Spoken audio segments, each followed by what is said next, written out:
Assalamualaikum warahmatullahi wabarakatuh. Kami dari kelompok FKHJ akan membahas salah satu metode pencarian teoristik dari kecerdasan buatan, yaitu Generate and Test Algorithm. Kami beranggotakan 4 orang. Saya sendiri, Frisi Anessa Lutia, kemudian ada Gilang Maulana, Hagi Azam Azikri, dan Jaka Persetia. Kami membagi penjelasan materinya menjadi 3. Ada heuristic search yang akan dijelaskan oleh Jaka, kemudian ada algoritma Generate and Test akan dijelaskan oleh Gilang, dan contoh kasusnya akan dijelaskan oleh Hagi. Untuk tidak memperpanjang waktu, dipersilahkan kepada rekan saya untuk memulai penjelasannya. Oke, sebelumnya perkenalkan, nama saya Jaka Prasetya. Di sini saya akan menjelaskan tentang heuristic search. Heuristik merupakan suatu strategi untuk melakukan proses pencarian ruang keadaan atau state space suatu problema secara selektif, yang membantu proses pencarian yang kita lakukan sepanjang jalur yang memiliki kemungkinan sukses paling besar, dan mengesampingkan usaha yang bodoh dan memboroskan waktu. Pencarian heuristik adalah sebuah teknik yang mengembangkan efisiensi dalam proses pencarian, namun dengan kemungkinan mengorbankan kelengkapan atau completeness. Fungsi heuristik digunakan untuk mengevaluasi keadaan-keadaan problema individual dan menentukan seberapa jauh hal tersebut dapat digunakan untuk mendapatkan solusi yang diinginkan. Untuk menerapkan heuristik dengan baik dalam suatu domain tertentu, diperlukan suatu fungsi heuristik. Fungsi heuristik digunakan untuk mengevaluasi keadaan-keadaan problema individual dan menentukan seberapa jauh hal tersebut dapat digunakan untuk mendapatkan solusi yang diinginkan. Oke, terima kasih. Bismillahirrahmanirrahim. Di sini saya akan menjelaskan algoritma Generate and Test. Kita mulai dari definisinya. Algoritma Generate and Test ini merupakan suatu algoritma yang paling sederhana. Merupakan salah satu algoritma dalam teknik pencarian heuristik. Dalam Generate and Test ini terdapat 2 prosedur penting, yaitu generate atau membangkitkan dan test atau pengujian, yang dimana generate itu yaitu membangkitkan semua solusi yang mungkin, dan kemudian test atau pengetesan atau pengujian yaitu menguji solusi yang dibangkitkan tersebut. Algoritma Generate and Test ini menggabungkan dari algoritma DFS dengan pelacakan mundur atau kita sebut backtracking, yaitu bergerak ke belakang menuju ke state awal. Adapun poin-poin yang harus diperhatikan dalam algoritma Generate and Test ini adalah yaitu mulai dari yang pertama, bangkitkan sebuah solusi yang mungkin, yang artinya membangkitkan suatu titik tertentu atau lintasan tertentu dari kondisi awal.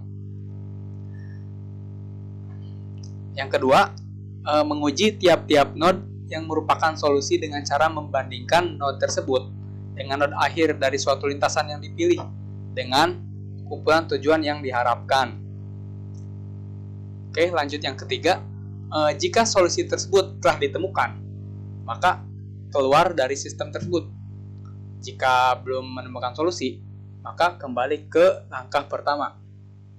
Oke, adapun hal yang harus diperhatikan yang lainnya, yaitu Generate and Test ini merupakan metode yang sederhana karena hanya mengandung Generate and Test yang dimana pembangkitan dan pengujian saja.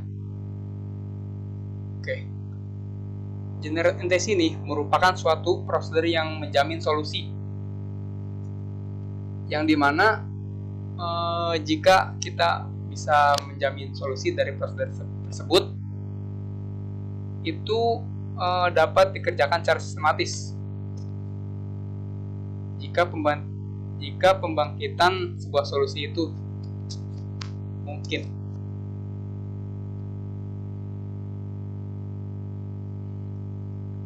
Oke. Kemudian memerlukan waktu yang lama jika permasalahan yang luas.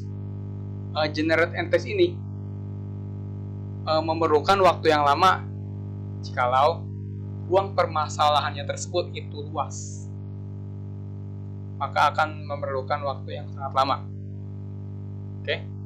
Generate and test ini memiliki dua prosedur penting, yaitu pembangkitan dan pengujian, yang dimana pembangkitan itu membangkitkan sebuah solusi yang mungkin, dan tes ini yaitu menguji apa yang dibangkitkan tersebut.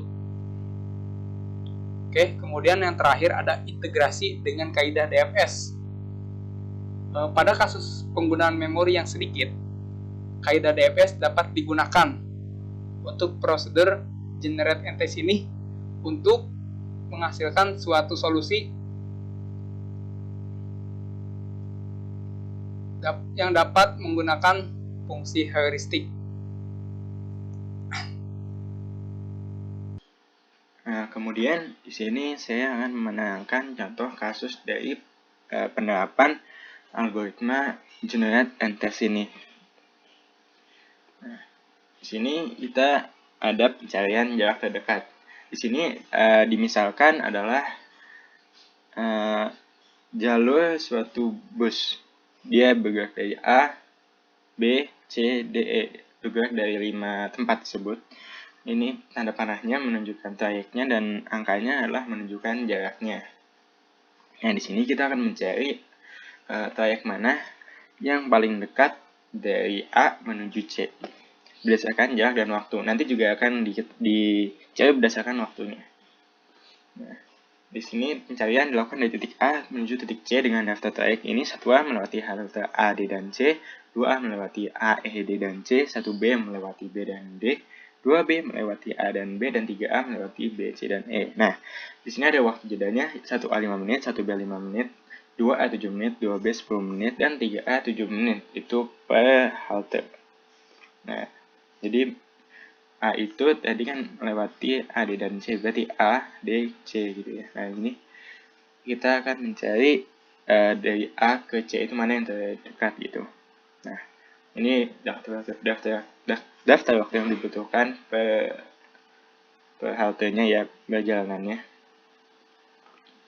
Nah, jadi kan untuk generate and test itu tadi sudah dijelaskan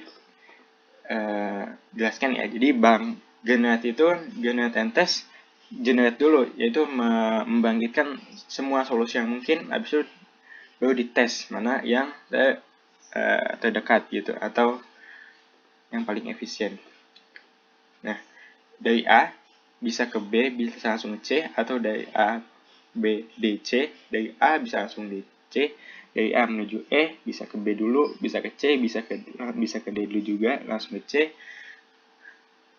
bisa dari A ke E, ke D, ke C. Pokoknya ini adalah semua kemungkinan yang mungkin dari A menuju C, entah itu melewati B, D, ataupun E. Nah, setelah dibuat tadi itu, jadi selanjutnya kita membuat tabel nih beserta perhitungan jarak dan waktu untuk setiap jalurnya. Nah di sini sudah dibuatkan ya. Jadi misalkan rutenya A, B, C itu panjangnya 11. Jadi A, B, C itu kan kalau misalnya dilihat tadi di bagiannya, A ke B itu 6, B ke C 5, jadi betul ya 11. Nah, dibuat tuh semuanya dari A, B, C, A, B, D, C, A, D, C, A, E, B, C, A, E, B, D, C, A, E, D, C. Nah, ini sudah ada semuanya panjangnya 11, 17, 10, 11, 17, dan 3. Nah, ini sama ya tadi, tapi ini adalah total waktunya. Misalkan A, B, C itu 15. Dari tadi kan A ke B itu 8, B ke C itu 7, jadi 15. Nah, ini juga semuanya sudah dihitung 15, 23, 13, 15, 13. Nah, itu sudah di-generate semua, alias sudah dibangkitkan semua solusi yang mungkin. Nah, sekarang tinggal dites mana yang paling terdekat atau tercepat gitu. Nah, dari tabel 1 atau tabel berdasarkan jarak, diperoleh nih berdasarkan jarak adalah yang terdekat adalah jalur ADC dengan total jarak 10 km. Kemudian yang kedua atau alternatif 1 adalah ABC dengan total jarak 11 km. Nah, ini yang pertama yang 10, kedua adalah 11. Yang ketiga adalah sama AEBC dengan jarak rute yaitu 11 juga. Nah, dari tabel 2 atau berdasarkan waktu, kita bisa lihat di sini yang tercepat adalah ADC. Nah, 13 menit. Untuk alternatif 1 atau tercepat kedua adalah ABC 15 menit, dan yang tercepat ketiga adalah AEBC dengan total waktu juga 15 menit. Nah, jadi berdasarkan jarak ataupun waktu itu dapat ditimbulkan sama ya. Jadi kan dalam berdasarkan jarak itu yang tercepat adalah ADC, yang tercepat juga ADC. Yang kedua juga yang terpendek itu ABC, yang tercepat juga kedua ABC, dan ketiga AEBC juga sama dua-duanya. Nah, setelah melakukan perhitungan jarak dan waktu yang sudah tadi itu, yang tercepat kan ADC, kedua itu ABC, dan ketiga itu AEBC. Nah, selanjutnya adalah menentukan bisa apa saja nih, bisa kemana saja yang melewati halte-halte tersebut. Nah, untuk kata ADC kan pas banget ya, ada itu bis 1A itu melewati tiga-tiganya, A, D, dan C. Nah, jadi trayek yang lewat adalah 1A, perhitungan jeda untuk pindah itu 0, total waktunya adalah 13. Nah, ini total pindahnya ini harusnya 0 ya. 0, ini satunya typo. Total pindah adalah 0. Kemudian ada ABC yang kedua, yaitu 2B, kemudian pindah ke 3A. Untuk jedanya sendiri adalah 10 tambah 7, 17 menit. Total waktu dari 2B ke 3A ditambah 17 yaitu 32. Tambah jedanya itu kan, jeda untuk gantinya, di totalnya 32. Total pindahnya adalah 1 dari 2B ke 3A. Untuk AEBC juga sama, ini adalah trayeknya dari A ke E ke B ke C. Jedanya adalah 24 menit, total waktunya menjadi 30 menit, dan total pindahnya 3 kali, yaitu 2A ke pertama ke 3A, kedua ke 1B, habis itu langsung ke 1A. Jadi memperhitungkan trayek yang ada berdasarkan jarak dan waktu tadi, berarti disimpulkan rute yang terpendek dan tercepat itu ya rute ADC, dan juga menaiki bus trayek 1A karena dia juga sudah tidak pindah-pindah lagi. Nah, berdasarkan analisis perhitungan yang dilakukan, maka rute terpendek berdasarkan jarak adalah ADC dengan total jarak tempuh 10 km tanpa pindahan. Nah, untuk yang terpendek atau tercepat ya berdasarkan waktu ini juga sama, yaitu ADC dengan total waktu tempuh 13 menit tanpa pemindahan. Jadi kita kembali lagi ke bagian tadi. Jadi yang tercepat adalah ADC ini. Dan kalau di grafnya ini kita bisa lihat A ke D ke C ini adalah yang paling tercepat ya, terdekat. Ya, tercepat juga, terdekat juga. Nah, jadi analisis yang dilakukan tadi itu terdiri dari 3 hal, yaitu keberhasilan sistem, waktu proses, dan keefektifan hasil trayek. Waktu proses dibedakan menjadi 2, yaitu proses dengan parameter jarak dan waktu proses berdasarkan parameter waktu yang sudah tadi dijelaskan. Sekian dari kelompok kami. Jika ada kesalahan kami mohon maaf, dan jika terdapat saran dan kritiknya, silahkan tinggalkan di kolom komentar. Dan jangan lupa untuk like dan subscribe-nya. Untuk itu kami ucapkan terima kasih banyak. Kami sudahi dengan wabillahi taufik wal hidayah. Wassalamualaikum warahmatullahi wabarakatuh.